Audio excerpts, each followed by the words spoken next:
start na tayo since it's already 11:15. So again, good morning class. Good morning po.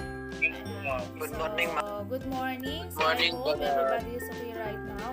So let's start our lesson. So lesson number 1 na tayo of our first grading period, which is graph of polynomial function. So in this lesson, we have 3 objectives. So after going through this lesson, you are expected to number 1, illustrate polynomial functions.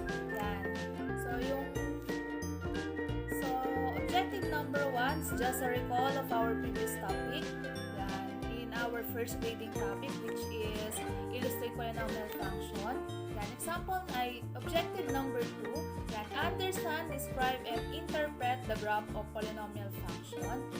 So in this lesson, we're going to interpret and graph those functions na po. And number 3, solve problem involving polynomial functions. So next week na itong objective number 3 natin dahil medyo mahaba po yung lesson natin for this. So let's start na po. So next slide natin. So this is just a review in our previous topics. Already done discussing this one last grading. So let's define a polynomial function. So based in our module, a polynomial function is a function in the form of, so we have the p of x is equals to a of n times x raised to n plus a of n minus 1 multiplied by x, then raised to n minus 1 plus a sub n minus 2 multiplied by x, and raised to n minus 2 plus a sub 1x plus a sub 0, where a sub n is not equal to 0. Where, always remember this, n is a non-negative integers. Sabi kasi natin sa polynomial, di ba, bawal daw pong magkaroon ng negative power or negative exponent. Kasi hindi na siya polynomial. Next, a sub 0, a sub 1, a sub 2 are real numbers called coefficients. So, coefficient daw po yan. For example, yung 10, 2x, 2x raised to 3, and so on and so forth. So, next natin, a sub n, then x raised to n is the leading term itself. So, we have this leading term, yung may pinakamataas na exponent. Based dun sa ganun po natin is yung ating leading term. So, a sub n is the leading coefficient. Leading coefficient nga yung number na kasama po nung may pinakamataas nating exponent. Then, a sub 0 is the constant term. So, sabi din dito, a polynomial function is a standard form. It is written in descending power of x. So, kailangan yung power of x po natin start from the highest to lowest. So, for example, 2x raised to 2, then 2x, then plus 10. Yun. So, next natin, other than p of x, the polynomial function also denoted by the f of x or y itself. So, polynomial may also be written as factored form and the product of irreducible factors such as, for example, diba yung last meeting natin, we're already done discussing about first grading, factoring, polynomial itself, ano yung mga process natin ng factoring. Pwede tayong gumamit ng synthetic division, pwede tayong gumamit ng natural root theorem, pwede tayong gumamit ng factoring, diba? Yung mga factoring technique natin, last meeting natin. Next natin, we have rational root theorem and so on and so forth. So for example, we have the p of x is equal to x raised to 3 plus 6x raised to 2 plus 11x plus 6. Yung factored form daw po niya, pwede kayong gumamit ng synthetic division, long division, in factoring. Ano ba? Yung mga roots, diba niya, yung mga zeros niya, yan na po siya. So pag finactor po yung ganun natin, yung polynomial function natin, so magkakaroon tayo, the quantity of x plus 1 multiplied with the quantity of x plus 2 multiplied with the quantity of x plus 3. Diba? Pag ganoon po natin yan, pag in-equate natin using the CCP or zero product property po natin. Yan. For example, si 1 natin, magiging x is equals to negative 1. Pag pinalitan po natin lahat ng value ng x natin ng negative 1, dapat mag-zeros po siya. And so on and so forth po dun sa mga zeros. Next natin, yan, the p of x is equal to x raised to 3 plus 2x raised to 2 plus x plus 2. Yan, pag finactored form po daw natin siya, magkakaroon tayo ng x. Ayan, the quantity of x raised to 2 plus 1. Yan, same as to the quantity of, multiplied to the quantity of x plus 1. Yan, so nandito po tayo sa pinakababaha. Yan, ito po yun ha. So, pag finactor form po natin yan, so ito po yung magiging sagot po natin. Yan, so magkakaroon tayo, ilan po ang ganun natin dito, ilan po ang roots natin dito based dun sa last nating discussion. Sa example, number 2 natin dito sa baba. Nakikita po ba yung pointer ng mouse? Dito po, ilan ang roots natin dito sa baba? Anyone? Yan, this is just a review. Dalawa po, ma'am. Ilan po ang roots natin? Ilan ang roots natin dito? Real roots po natin dito or zeros po natin dito.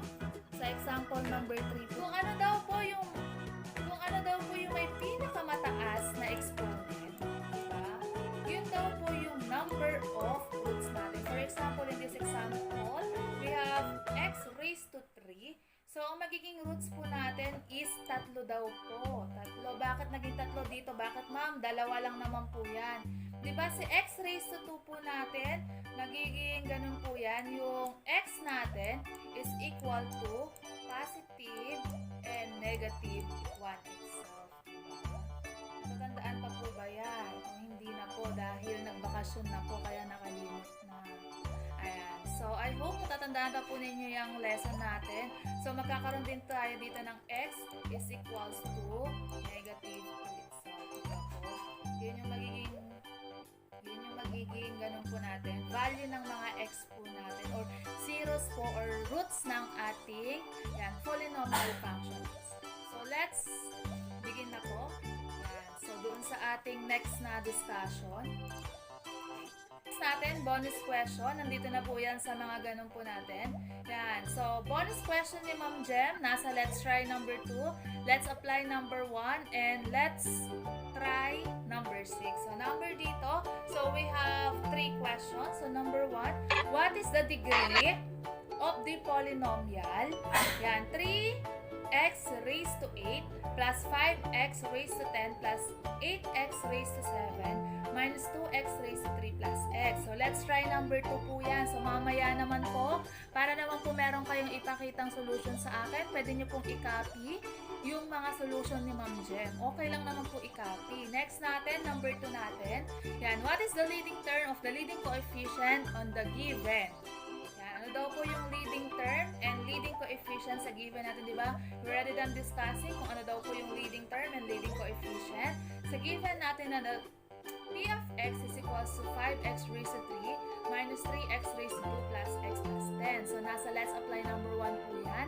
And number 3 natin, how should the polynomial function, yan, the f of x is equals to 3x plus 2x raised to 3 plus 4x raised to 5 plus 4 be written on the standard form. Yan. So, meron tayong let's try. Number 6 naman po yan. Copy na lang ninyo mamaya yung solution para naman meron po tayong solution kahit pa paano. Pakiayos na lang po kapag nagsagot po tayo. Ayan. So, number 1 natin, what is the degree of the polynomial? Sabi diba, solution natin, when it comes with the degree, sabi dito, the degree of the polynomial is the high exponent with the leading term. So, we have 3x raised to 8 plus 5x raised to 10 plus 8x raised to 7 minus 2x raised to 3 plus x. So, first natin, we're just going to arrange yan, the polynomial in the standard form itself. So, highest exponent to lowest exponent. So, first, we have the 5x raised to 10. Yan. Then, next, 3x raised to 8. Then, plus 8x raised to 7 minus 2x raised to 3 plus x. Yan. So, the term with the highest exponent, which is 5x raised to 10. So, therefore, yan, the degree of the given polynomial is 10 or letter D po. Yan. Pwede nyo na pong isulat dyan sa mga notebook natin para naman po kahit paano, meron po tayong solution. Yan. Next natin, letter D po yan ang ating. Yan. Let's try number 2. Next. Yan. So, next number 2 natin. What is the leading term and leading coefficient in the given? So, based on our previous discussion, ano daw po yung leading term natin and leading coefficient? Yung leading term natin, yan, yung may pinakamataas daw po na exponent. Yung leading coefficient naman po natin, yung number na kasama ng may pinakamataas natin exponent. So, we have, in our solution, we have a sub n, yan, times x raised to n is the leading term. Yan, we have the a sub n and the leading coefficient po natin, yan, si a sub n naman po natin. So, we have 5x raised to 3, yan is our leading term, and 5 is our leading coefficient. Kuha po ba yan? And number 3 po natin, yan, review lang po ito ha, ng previous topics po natin. Yan, how should the polynomial function, yan, the f of x is equals to 3x plus 2x raised to 3 plus 4x raised to 5 plus 4 should be written in the standard form. So, ang solution lang po natin, first, yan, arrange, yan, the term in the ascending order according to the highest exponents. So, yung may highest exponents natin, si 4x raised to b plus 2x raised to 3, yan, plus 3x plus 4x. So, letter D po ng ating. Ayan, let's try number 6 exam. So, kung makikita po ninyo yung modules ninyo, i-cast ko lang po sa dalihan. This one. X raised to 3 minus 4x raised to 2 plus x plus 6. So, sabi dito, so, y and y-intercept, diba yung, yan, to recall the relationship between the factor and the x and y-intercept, consider this following. So, grade 8, yan, grade 8, diba? Yan, napag-aralan na po natin kung paano kunin yung x-intercept and y-intercept. So, this is just a recall. Yan, so yung first natin dito, sabi dito, in y-intercept using the factored form, finactored na po siya kaagad. Pwede kayong gumamit ng synthetic division, pwede kayong gumamit ng factor theorem. Paano nyo ma-factor po siya? So, we have y is equals to x, quantity of x plus 1 plus x minus 2 plus x plus 1 multiplied the quantity of x minus 2 multiplied the quantity of x minus 3. So, using set y of 0, yan, equate each factor to 0. Next, solve for x natin. Diba? Yan. Kung bakit siya naging negative 1, kasi nilipat natin sa may kabilang side. So, magiging x is equals to negative 1. Ito, x is equals to positive 2. X is equals to positive 3. So, kaya ito na po yung value po ng x po natin. So, yung x-intercept natin, so we have negative 1, 2, and 3 po natin. This mean po daw. Pag nag-graph tayo, kasi yun yung pinaka-main topic natin for today, yung graphing po natin. So, yung x daw po natin, nagpapass daw po siya through the points. Yan, negative po, ayan. So, yung value ng x, yung domain and range po natin. Yung domain natin, yung mga value ng x po natin. So, negative 1, 0, 2, 0, and 3, and 0 is out. So, yung pag yung y-intercept naman po yung hahanapin natin, lahat ng po ng value ng x natin magiging 0. So, matitira na lang po. So, okay. So, ibig sabihin din dito, yan, the y-intercept is 6. This means the graph will also pass through 0 and 6. Ayan. Brief review lang po. Meron pa yan sa mga baba. Pwede nyong aralin yan para mas ma-master po ninyo yung topic po natin in this semester. So, balik na po tayo dun sa pinaka-main discussion natin. Let's explore na po tayo sa module. Ayan. Graphing linear and quadratic function. Kasi yan yung next na gano'n natin, di ba? Sabi dun sa first natin, illustrate polynomial function. So, rather than illustrating polynomial function, so let's start now in graphing, interpret, and understand graph of polynomial function. So, ayan. Yan. So, sabi dito, yan, graphing linear and quadratic function were already taught in your previous grade level. So, done na po yan. This is just a review. Yan, freshen up lang po ng knowledge natin and how to, tawag dito, and how to graph. Yan. So, quadratic. Yan. Done na tayo sa quadratic, sa linear. Yan. Ito naman po ang polynomial natin. Yan. So, next natin, graph in the first degree function are lines. Diba? Kapag first degree, ibig sabihin, raised to 1 lang daw po siya.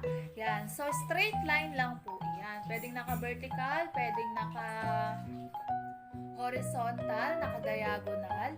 Line lang po yan, ha? Pag, ano po ba yan? So, baka hindi niyo po naiintindihan yung sinasabi ni Ma'am Jem, eh.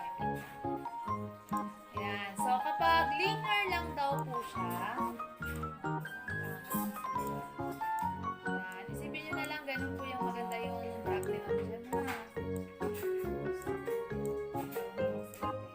Ayan. Kapag linear lang daw po siya, ayan. Pa-straight lang po yan, ha? Pwedeng pa-straight na pa ganyan. Straight lang. Ayan. Pwedeng pa-straight na pa ganito po. Ayan.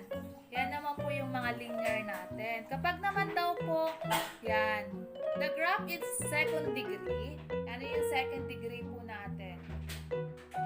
Pag second degree naman daw po, for example, Parabola. yan, very good. Sino yung sumagot na yun? Natatandaan mo pa yung ganun natin. So, ano po itsura ng parabola? Yung pavi po, ma'am. Yan, hindi po siya pabi. Bawal po yung pabi, ha?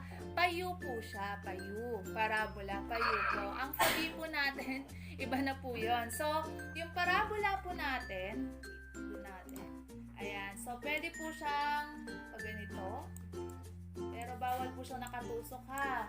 Yan, pwede siyang yellow. Pwede siyang pag ganito. Ayan, pwede din siyang pababa sa kabila.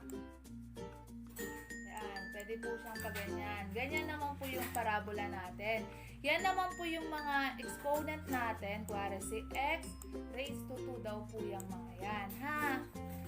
Kung natatandaan po ninyo, thank you very much dun sa sumagot. Natatandaan niya na yung graph ng ganun po natin, ng second degree natin, is parabola po. So, next natin, clear ko lang yung mga drawings ko dahil hindi magaganda. Next natin, ayan, the third degree of cubic polynomial function have the graph of following. Kapag naman po third degree, sabi natin kanina, kapag first degree daw po, ayan, so straight line lang. Kapag naman daw po second degree, parabola. Kapag third degree naman po, ganito po yung mga itsura niya. Si A, B, and C po natin. So number 1 natin, in A natin, yan, the graph crosses to the x-axis 3 times. Bakit 3 times? Kasi, eto siya, 1, wait lang, annotate natin, ha? Para makita niyo yung anong sinasabi nitong, ayan, bakit daw po siya nag-process 3 times? Kasi meron siya this one. Yan, kung makikita niyo yung may pink dyan. Yan, this one, and this one daw po, diba? Nag-cross siya 3 times. So, there are 3 real roots. So, ano yung 3 real roots niya? Ibig sabihin, ayan, dito nag-cross siya sa 1/2, ay 1 and 1/2, 0 and 1 and 1/2 daw po nung ating mga given. Next natin, sa letter B natin. So, in B and C, the graph crosses in x-axis 1. So, there are 1 x-intercept or there is only 1 real root in this case naman po. So, dito lang siya nag-cross. Wait lang, paharang ka. Dito, ito lang siya nag-cross, diba? So, yan po daw yung mga example ng ating yan, third degree graph polynomial po. So, next natin, medyo mahaba to. Yan. So, next natin, the graph of the fourth degree. Kung kanina yung third degree, pag ganyan daw po siya, pag ganito. Yung fourth degree naman daw po natin. Ayan. So, yung fourth degree natin look like this. Bakit look like this, diba? Nakita ninyo, naka-wave parang W. Yan, parabola. Yan, ito naman, pag ganun din daw po siya. In letter D, there are 4 real roots. Bakit 4 real roots? Bakit? Kasi nag-touch na naman siya. Wait lang. Nag-touch na naman siya 3 times. 1, 2, and 3, 4. Sa X daw po natin. Yung sa X-axis natin, ano po ba yung X-axis natin? Ito po ha. Yung nakahiga, X-axis po natin yan. Yung nakatayo naman daw po, yan yung pong Y-axis po natin. Kung natatandaan po ninyo. Kasi graphing na po tayo ngayon ha. Next natin, in E, yan, there is only 1. Bakit only 1? Kasi dito lang daw po siya, na-reroot siya. Nag-touch sa ating nag-touch sa ating X-axis. Next natin, sa F naman po natin, dalawa. Bakit dalawa? This one and this one lang po yung nag-touch po niya sa X-axis natin. So, in this section, you will focus on polynomial in third degree and higher na po. So, di ba, yun yung topic natin for this day. Yan. Since polynomial function na po tayo, so ibig sabihin, third degree and higher po, yung mga igagraph po natin na mga polynomial function po. Ayan. So, let's ayan. So, next, ganun na po natin. Next topic natin. So, puro explanation po kasi siya. So, next natin, let's explain, illustrate, and solve. So, here are some of the important reminder that we must keep in mind while graphing polynomial function in 2 variables. Yan, 2 variables po, si x and y po natin. So, number 1 natin, the graph of the type of the function must pass the vertical line test. And the vertical line test supports the definition of a function. So, vertical line test, mamaya, i-discuss natin kung paano yan si vertical line test natin. Kapag nag-pass siya kay vertical line test, ibig sabihin daw po, function daw po siya. Kapag hindi naman siya nag-pass kay vertical line test po natin, hindi siya function. So, next natin, every polynomial function with a real coefficient. Ano yung real coefficient natin? Si 3x, 2x, 5x, and so on and so forth. Yan, is a continuous function. So, continuous po yan ha. It has the set of real numbers on its domain. So, ano pa yung domain natin? Yung value ng x po natin. Yung range natin, yung value ng y natin. Next natin, kung matatandaan ninyo, di ba?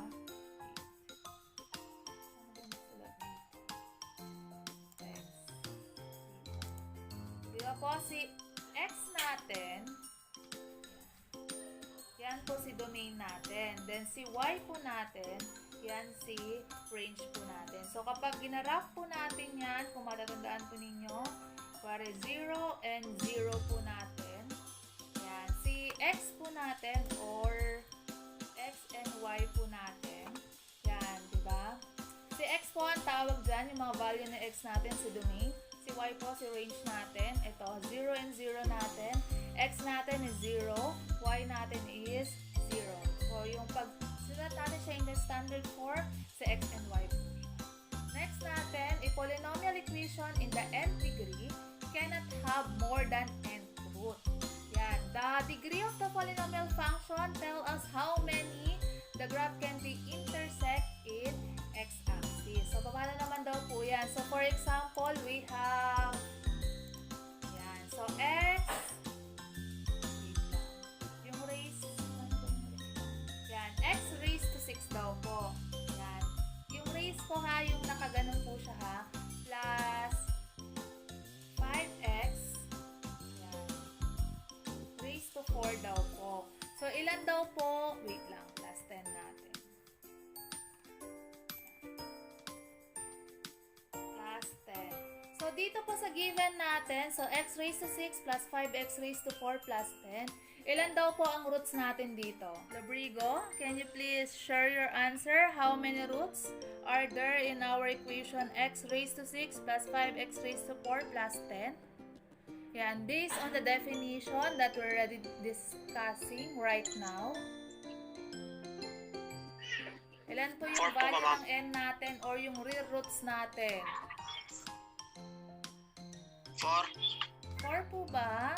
Diba we're already done discussing that the value, yun yung n root po natin, kung ano daw po yung may pinakamataas na exponent, diba? X raised to 6. So, ibig sabihin, 6 daw po ang ating real roots or yung roots natin na hinahanap. For example, we have 3, ma'am. yan, very good. Thank you very much, Christina. N po natin is equal to 3. So, hindi na po daw tayo pwedeng magkaroon ng less than or more than. Kung ano yung pinakamataas na exponent niya, yun daw po yung number of roots po niya. Yan, next natin, yan, in graphing polynomial function, recall that the zeros, yan, ang polynomial functions are the roots. Yan, so ibig sabihin, in graphing daw po, yan, kung ilan daw po yung zeros niya, yun din daw po yung mga roots niya. Diba? Yung sa zero product property po natin, na-discuss natin last time, diba? For example, we have x plus 2, then x minus 2, then x minus 1 daw po. Yan, ano yung mga zeros natin dito or yung value ng x natin? Natatandaan? Anyone? Natatandaan po ninyo ano yung mga value ng x po natin dyan?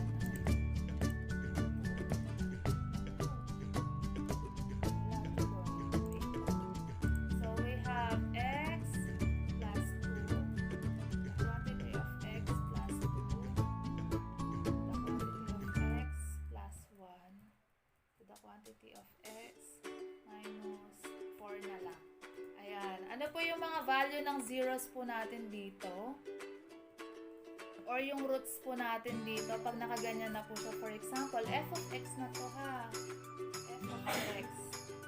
Yan. f of x is equals to x plus 2. Nakikita naman po sa screen po ninyo, di ba? X plus 2 plus x plus 1 plus x minus 4. Ano daw po yung values ng zeros natin dyan?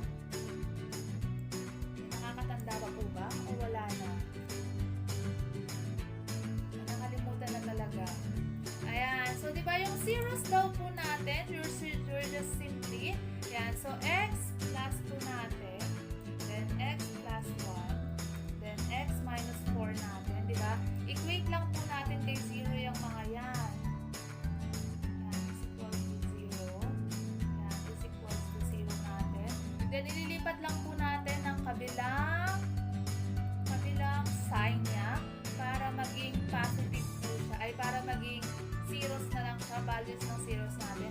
So, x natin is equals to, ano pong value ng kay x plus 2, pag nilipat natin sa kabilang equal sign natin, ano magiging value ng x natin? Anyone po? Negative 2 po, ma'am. Yan, very good. We have negative 2. Next natin, dito, x is equals to, kay x plus 1 is equals to 0. Pag nilipat sa kabilang equal sign, para maging 0 product property po, anong value ng Negative 1 yan? po. So, we have negative 1. Next natin, kay 4 natin, pag nilipat natin siya, x is equals to, Positive 4. yan, positive 4. Thank you very much po sa sumagot, diba? Ganyan lang po tayo. So, pag ito po, ginamit natin yung x-intercept po natin. Yan, x-intercept po natin. Yan, kapag in-x-intercept naman po natin siya, ang magiging value na po ng mga ganun natin, ng mga function natin is negative 2 and 0. Natatandaan pa ninyo yan, diba? Si x natin, yan, negative 2. Next natin, negative 1 and 0.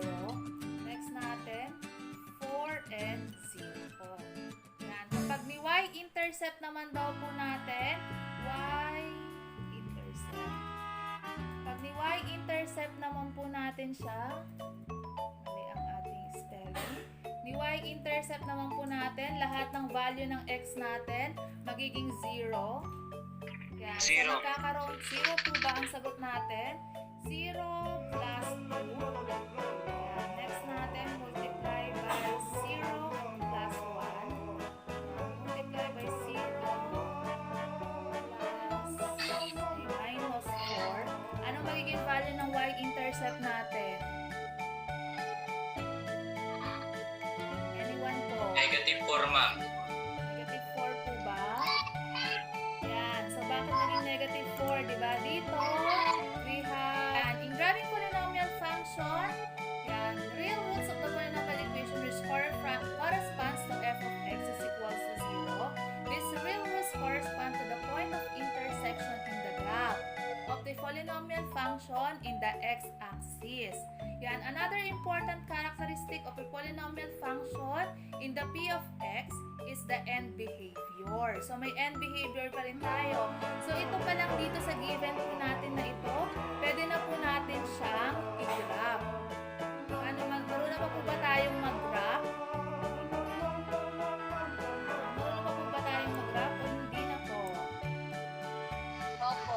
Yan. Paano po ba yung graph natin? For example, this one. Marunong pa po tayong, kaya po bang i-graph tong mga to? Naki-graph nga sa mga notebook ninyo gamit yung Cartesian plane natin. Paki-point nga itong si negative 2, 0, negative 1, 0, 4, 0, and yan, si 0 and negative 1. Paki-graph nga po sa mga notebooks ninyo gamit na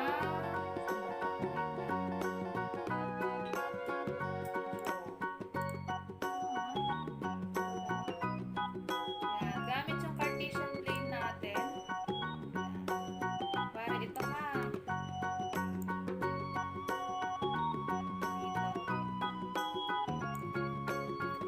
So, dito na rin tayo mag-drawing. Dito naman na tayo eh. Yan. So, meron tayong x-axis and y-axis po.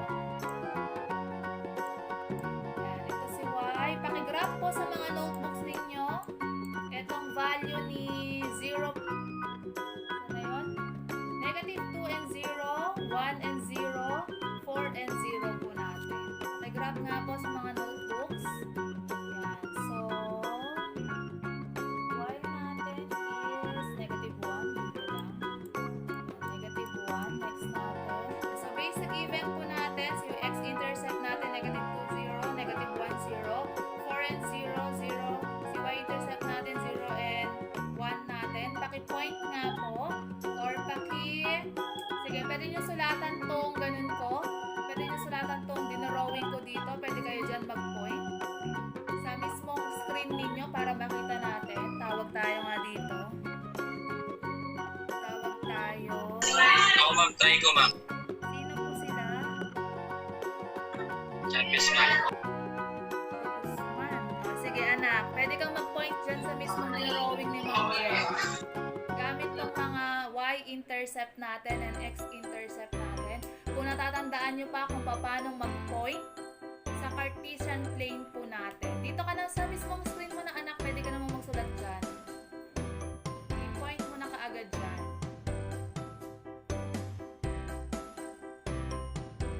Bilis, antayin ko kayo. Yan. So, gamit si 2 and 0, kung nasan si 2 and 0 natin. Negative 4 natin. 0 and negative 4 dito naman sa given natin, yan, pag pinpoint po natin yan, nasa daw po si negative 2 and 0 sa x-intercept. Eto po siya ha. Ito po. Hindi lang po maganda yung pagkasulat ni Ma'am Jen. Ayan ha. Yan po si negative 2 and 0.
ba ito?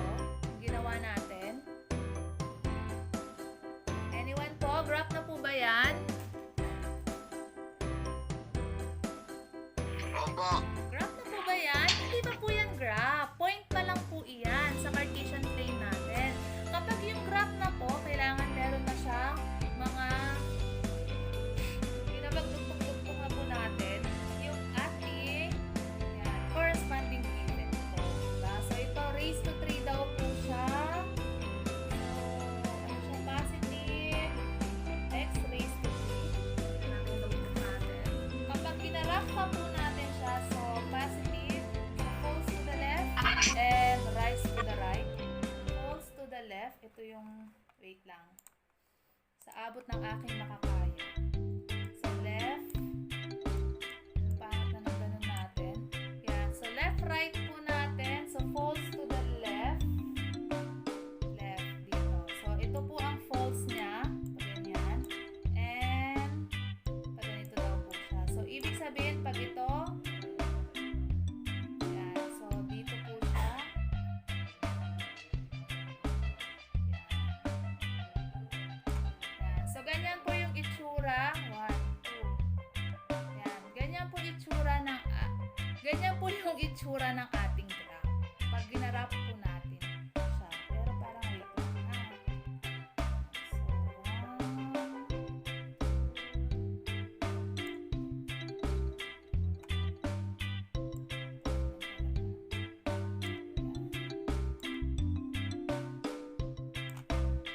So, pag ganyan po yung graph po natin, pag ginarap po natin ang ating polynomial function. So, graph pa lang po iyan. Yan po yung pinaka-main topic po natin for this day. Clear drawing, it is end behavior.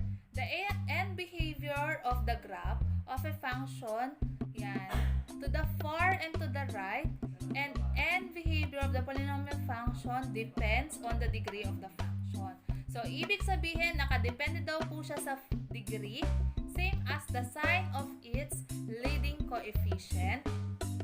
Yan, the leading coefficient of the coefficient in the term with the highest power of the variables.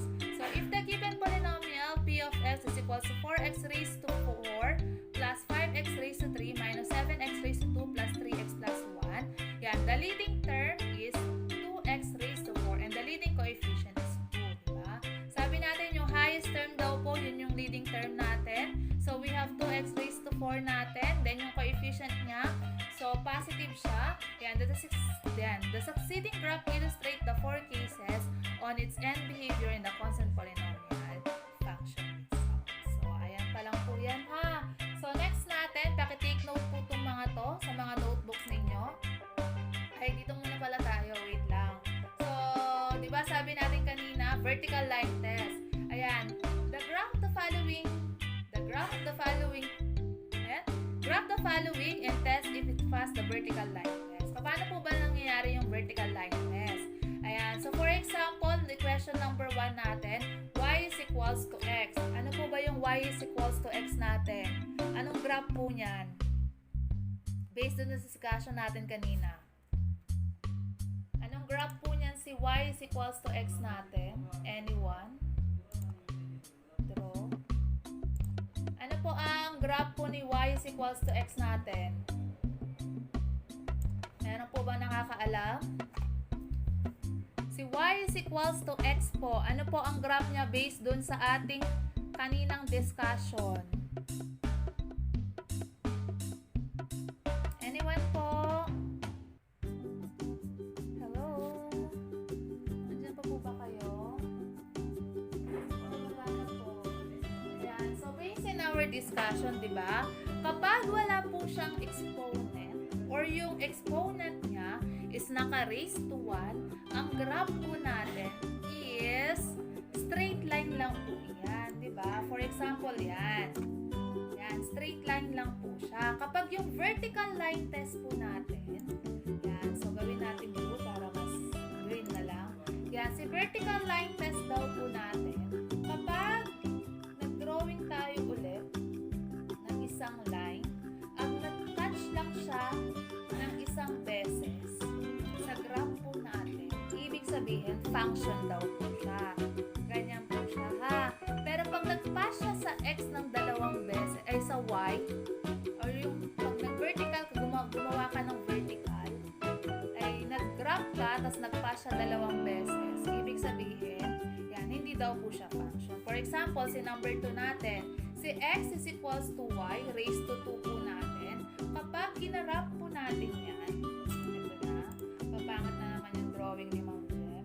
Pag ginarap po natin yan, ganyan po ang kakalabasan yan. Yan, pag ginamit natin, ay wait lang, napapula pala. Yan. Wait lang.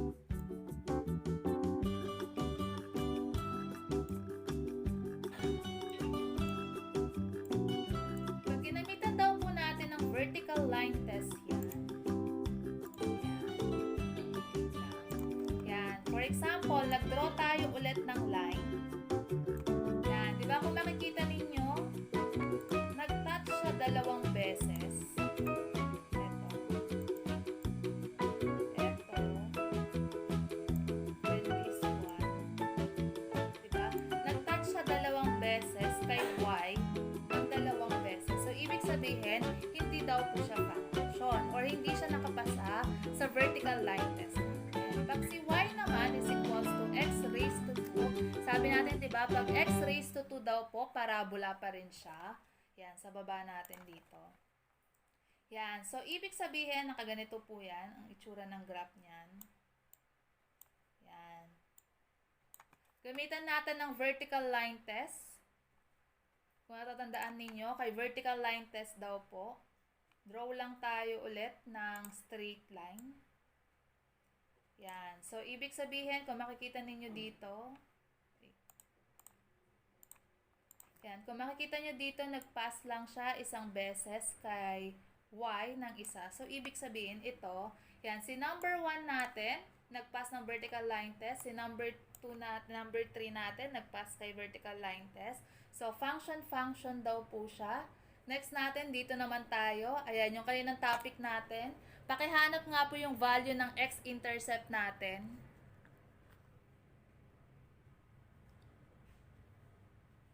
Pakihanap po yung value ng x-intercept natin. Anyone? Sinong gusto magbigay ng value ng x-intercept natin? Ano po? Sagot na. Para mabilis tayo. Negative 4 po. Yan. X is equals to negative 4. Next natin. X is equals to Negative 2. negative 2. Next natin. Dito. Yan. So, x is equals to Positive 1. positive 1. Then, last natin. Yan. X is equals to Positive 3. positive 3 itself. Diba? Kita na ninyo, anong value ng y-intercept natin? Yan, kapag in-intercept na natin to, diba, magiging value niya. So, negative 4, 0. Next natin, negative 2 and 0. Next natin, 1 and 0. Next natin, ay, wait lang. Next natin, pag si y-intercept naman po natin, anong value ng y-intercept natin? Diba ang gagawin natin? Papetan natin lahat ng value ni x. Yan, 0. Si y-intercept naman po.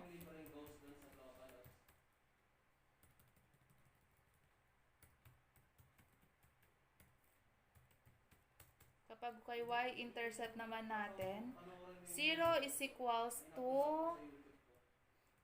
Positive 4. positive 4 po ba? Tingnan natin ha, kung tama kayo.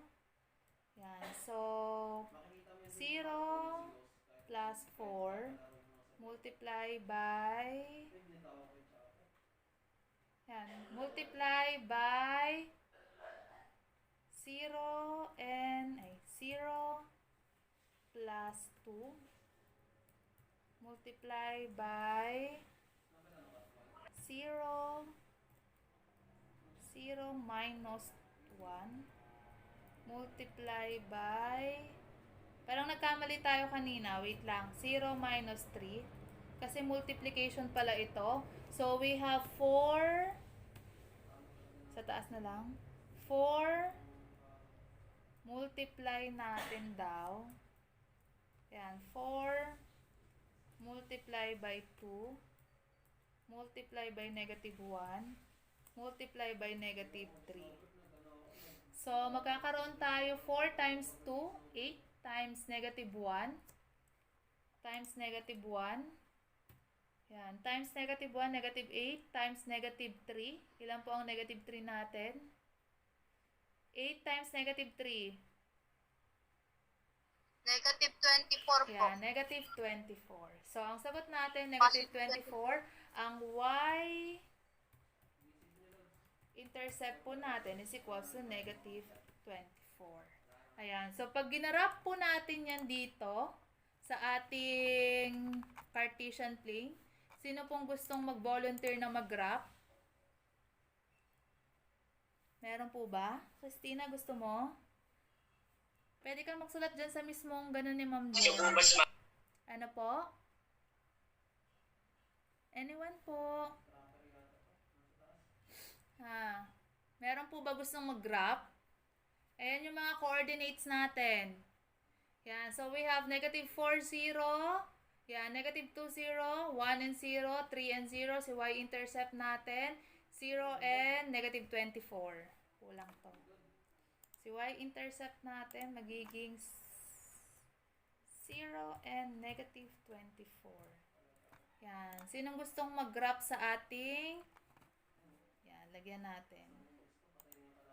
Yan. Negative 1. Yan. Negative 2. Negative 3. Yan. Negative 4. Pasensya na sa ganun ha. Yan. So, 1, 2, 3, yan, 4. Next, hanggang kay 4 lang naman dito, sabihin na natin, 12, wait lang, positive, ay negative pala, yan, so dito, negative 12, hindi, lakayan na natin, by 6, negative 6, negative 12,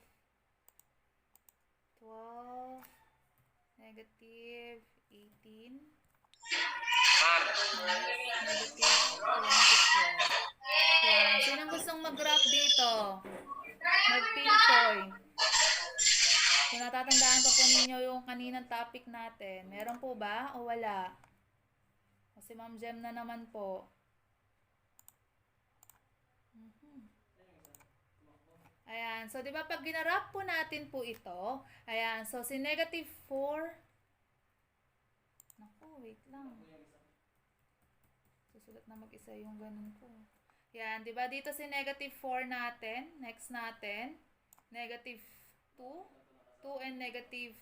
Ay, parang mali. 1, 2. Ito. Dito si 2. Next natin. Negative 1. Dito. Positive 1, 3, and 1, 2, 3. Next natin, and 24. 6, tama ba? 6, 12, 18, 24. 24 dito. Naku nga, baka mali na naman ako. 6 plus 6, plus 6, plus 6, 24. Ma'am, Tama sa naman chat po. box, ma'am, meron nakalagay. Ano po? Chat box, ma'am, meron nakalagay. Sa box meron nakalagay. Ayan. So, Positive ito po yung 24 po value dapat, niya. ma'am. So, pag ito, ginarap po daw natin since sa end behavior po niya. Yan. So, positive naman po siya. Parehas na nakataas. Wait lang. Nagsusulat mag-isa yung ganun ko eh. Yan. So, pag ginarap daw po natin siya, pag ganito po yan. Parang mali. Wait lang. Nakataas parehas. Pataas parehas to eh. Yan. So,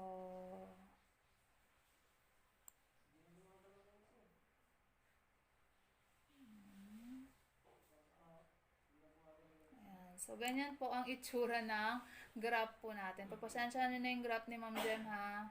Hindi maganda. Ayan. Sino po? Ay.